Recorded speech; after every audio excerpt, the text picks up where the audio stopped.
वादाची परंपरा लाभलेल्या कुंभमेळ्यामध्ये आणखी एका वादाची भर पडली आहे। महिला साध्वी त्रिकाल भवंता दास यांनी थेट आखाडा परिषदेचे अध्यक्ष ज्ञानदास महाराज यांच्यावर विनयभंगाचा गुन्हा दाखल करण्याची घोषणा केली आहे। कुंभमेळ्यात नेमकं असं का आणि कसं घडलं पाहूया नाशिकहून हा एक खास रिपोर्ट।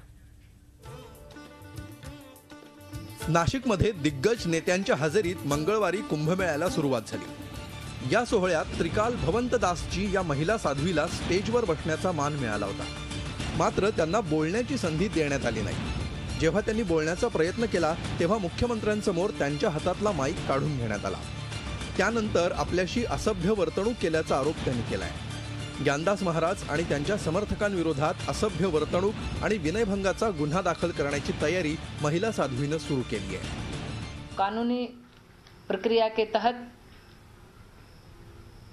हम एफआईआर कराने का प्रयास करेंगे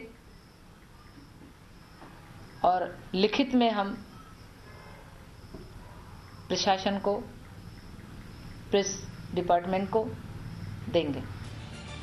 महिला साध्वीच्या या आरोपांनी आखाडा परिषदेचे अध्यक्ष ज्ञानदास महाराज यांना चांगलाच धक्का बसलाय। साध्वीचा हा पब्लिसिटी स्टंट असल्याचा आरोप ज्ञानदास महाराजांनी केलाय। आरत के बस रहे न चेतु पुन पुन कहे अपनी हेतु एक चौपाई है। जो आरत होता आदमी जो अपना ही हित केवल चाहता तो यही कहीं भी कूद पड़ता है, कुछ करता है, लेकिन उससे कुछ फायदा होने वाला उससे नहीं। महिला साध्वी गेल्या 6 महिन्यांपासून कुंभमेळा काळात महिलांसाठी हक्काची जागा आणि शाही स्नानासाठी वेगळी जागा मिळावी यासाठी आवाज उठवतीये। मात्र याला प्रशासनाकडून दाद मिळत नाहीये। त्यामुळे तक्रार करण्याची घोषणा करणारी महिला साध्वी खरंच गुन्हा दाखल करणार का आणि प्रशासन यावर काय कारवाई करणार याकडे सर्वांचं लक्ष लागलंय।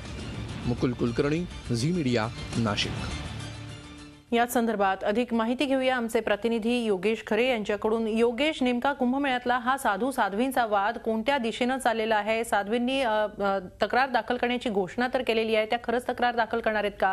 मुळात त्यांच्या आरोपांमध्ये तथ्य आहे का?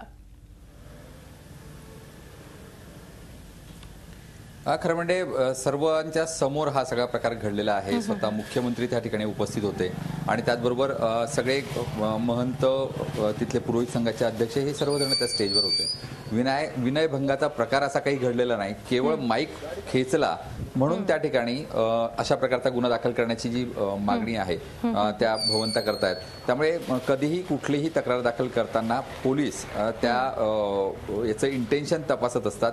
जर तसं इंटेन्शन असेल तर त्या पद्धतीने गुन्हा दाखल होतो, मात्र या ठिकाणी स्पष्टपणे तसं कुठलंही इंटेन्शन दिसत नाही। त्यामुळे मला वाटत नाही की हा गुन्हा दाखल होईल। मात्र भवंतांनी या निमित्तानं एक चांगली मीडिया पब्लिसिटी मिळवण्याचं काम केलेलं आहे आणि त्या नक्कीच यामध्ये यशस्वी होत आहेत। मुख्य प्रश्न आहे की महिलांना कुंभमेळ्यामध्ये या ठिकाणी परवानगी मिळावी यासाठी खरं म्हणजे आखाडा परिषदेनं सिरियस गंभीरतेनं यावर विचार करणं आवश्यक आहे। महिलांना एक स्वतंत्र वेळ देणं आवश्यक आहे, त्यांच्यासाठी स्वतंत्र आखाडा देणं आवश्यक आहे आणि येत्या काळामध्ये आपण आधुनिक युगातला हा सगळा कुंभमेळा आहे, जर महिलांना यामध्ये न्याय दिला गेला तर एक वेगळा एक इतिहास असेल की महिलांना सुद्धा या ठिकाणी कुंभमेळ्यामध्ये प्रवेश दिला। मात्र या ठिकाणी धर्मशक्ती विरुद्ध मातृशक्ती असं चित्र आपल्याला निर्माण झालेलं दिसतंय आणि हा वाद यापुढे अधिक वाढणार असंच एकूण दिसतंय। नक्की या वादानंतर तरी महिलांना वेगळा आखाडा दिला जाणार आहे का? तशी काही हालचाल कुंभमेळ्यामध्ये दिसून येते? खरं म्हणजे जिल्हा प्रशासनाने हे स्पष्ट केलेलं आहे की असा आखाडा त्यांना जागा ही देण्यात येणार। ज्या सुविधा आपण सर्व आखाड्यांना देतो त्याही त्यांना देण्यात येणार आणि त्यांना त्यांची जी सोय आहे ती त्र्यंबकेश्वर मध्ये करण्यात आलेली आहे। आता वाद महत्वाचा आहे की स्नानासाठी वेळ देणं, स्नानासाठी जी वेळ, राखीव वेळ महिलांना हवी आहे ती मात्र आखाडा परिषद देऊ शकत नाहीये।